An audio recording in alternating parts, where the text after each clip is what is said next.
Hey guys, Bird Yugioh here, coming at you with another deck profile. I kind of want to do a quick one today.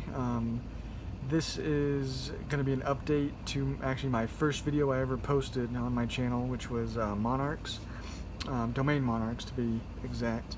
And this one's kind of it's a little bit different than that original one. You'll see why. I omitted some cards and kind of just made it bare bones, kind of very consistent.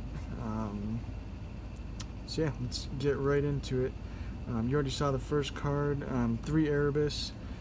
When he's tribute summoned, basically, you're going to be sending 2 Monarchs to the grave, and then you're going to be shuffling, not targeting, just shuffling 1 card from your opponent's hand, field, or graveyard. And then also, when he's in the grave, you can discard 1 Monarch spell trap and target 1 monster in your graveyard with 2400 or more attack and add it to your hand. So you can basically do that if he's in the grave as well. You can then add him back to hand. We also got Aether, came off the ban list, this last one. Really good card for the deck. Basically this one, when it's tribute summoned, you'll send 2 Monarchs to the grave, so this is your way of setting up your graveyard with the spell and traps. And then this one, you're going to be special summoning 1 monster with 2400 attack and defense from your deck. You return it to the hand during the end phase, but it can attack. So its effects are not negated, and it can attack. So then I play 1 Thestalos. He's the last of the Mega Monarchs. Basically, we're treating these guys as Mega Monarchs. He's good because when he's tribute summoned, you look at your opponent's hand and discard 1 card from their hand. So it comes in really clutch. The last big Monarch we play is 3 Curaz. Since we have 3 Aether, bringing out 3 Curaz to kind of disrupt your opponent or just get yourself some draw power. I feel Curaz is just really good.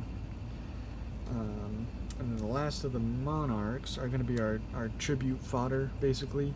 One of the best ones is going to be Yugioh, because when this is normal or special summoned, you can then special summon 1 monster with 800 attack and 1000 defense from your deck, and that is always going to be Eidos. We play 2 of him.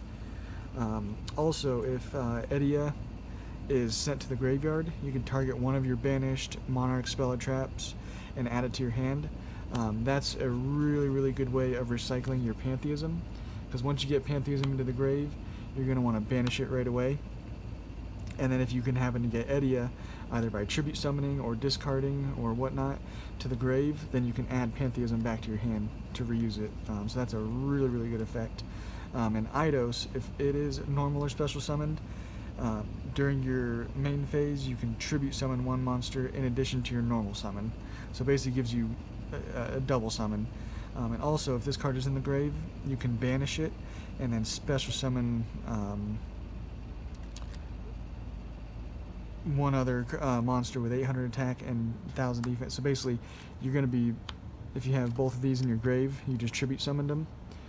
You can banish Eidos to then special summon back Yugioh, and then you'll get Yugioh's effect again to special summon another Eidos from the deck. So it's kind of a nice little loop.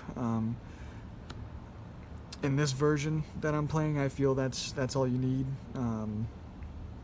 You can play Mithra, you can play 3 Eidos if you want.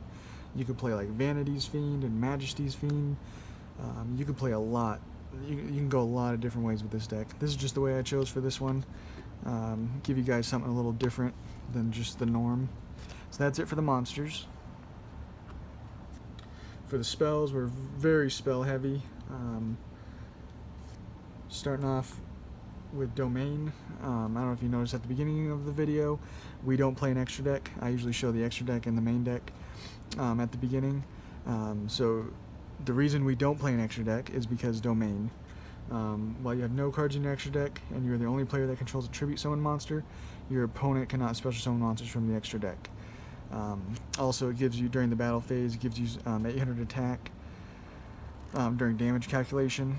And then also, another cool effect it has is once per turn you can reduce the level of one monster with 2800 attack and 1000 defense, so that's all your Mega Monarchs basically. by 2. So then that would make them only require basically 1 monster for tribute summoning instead of 2. So Domain kind of is the heart and soul of the deck. Really gets, it's your lock, your way of, it's your win condition basically. 3 Monarch Stormforth. This came off a few ban lists ago, but it's absolutely amazing. If you're going second, or if you set it, and then you happen to have Aether in your hand, you can then tribute summon on your opponent's turn using one of your opponent's monsters. So Stormforth is perfect for this deck, and definitely at 3. And then for this one, I'm playing 3 Return, just because seeing a Curaz or really any of your megas, and just being able to search them, and then you can also pop this with Curaz pretty easily. So you search off of it, and then also get a draw by popping Return with Curaz. So Return is just super good in this deck. And then 3 Tenacity to basically search out any of these guys, and then the 1 Pantheism. That's the last card we need off the ban list for Monarchs. I don't know if that's going to happen or not, but Pantheism, even at 1, is just absolutely amazing, because you still can search it out with Tenacity, and then, like I said, you can reuse it as well with Edia if you send Edia to the grave. And then the last of the spells are kind of our one-ofs. 1 Foolish Burial Goods to either send Pantheism or the Prime Monarch. Those are basically your 2 targets for that. Rhoda to search out Edia. 1 for 1 to special summon out Edia. Reasoning. It's really good in this deck because you can load up your deck with all of the Monarch spell and traps, and then you can load it up with a Erebus, and hopefully special summon out one of these guys. And it's an easy side out card too as well. And a nice cool tech as well, card destruction. If you have a hand full of just a bunch of spells, or just a bunch of monsters, and you can't do anything with them, say you have, I don't know, 2 Aether, I don't know, just a hand of monsters, and then card destruction happens to be one of the cards, getting rid of putting those in the grave, and then drawing some more is usually going to help you out a lot. So I felt card destruction was better to have in the deck than not. And then the last spell is Upstart Goblin. Just trying to get to Pantheism potentially, or just more cards. So that's it for the spells. And then the only traps we play, I'm keeping Prime at 3. Really, really good. This is your way of, you send this to the grave, and then you can special summon it as tribute fodder, basically, or just a monster to have on board. And it's got 2400 defense, so not too bad. And then the last of the traps, Monarchs Erupt. Another kind of like control lock card. If you're the only one that controls a tribute summon monster, you negate the effects of all face-up monsters on the field. So that's going to lock your opponent out of basically a skill drain for Monarchs, is basically what it is. Your opponent's not going to be able to activate any monster effects while you have a tribute summon monster. So yeah, like I said, that's a quick deck profile because there's no extra deck. Very streamlined, kind of basic version of it. You can add, obviously, and take out whatever you want. I just stuck with 40, and then have the upstart to make it 39, basically. But it works great. Really fun deck. There's a lot of side deck options you could go with.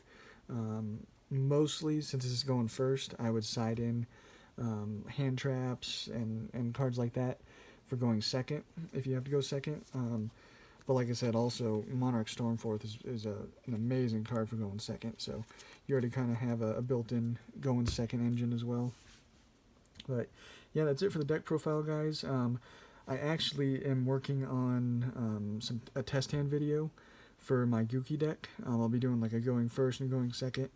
I think I am going to split it into 2 videos, so that'll probably be the next video I post. Would be like a part 1, and then we'll do a part 2 of that too, for the Gookie test hand video. So we will catch you guys in the next one.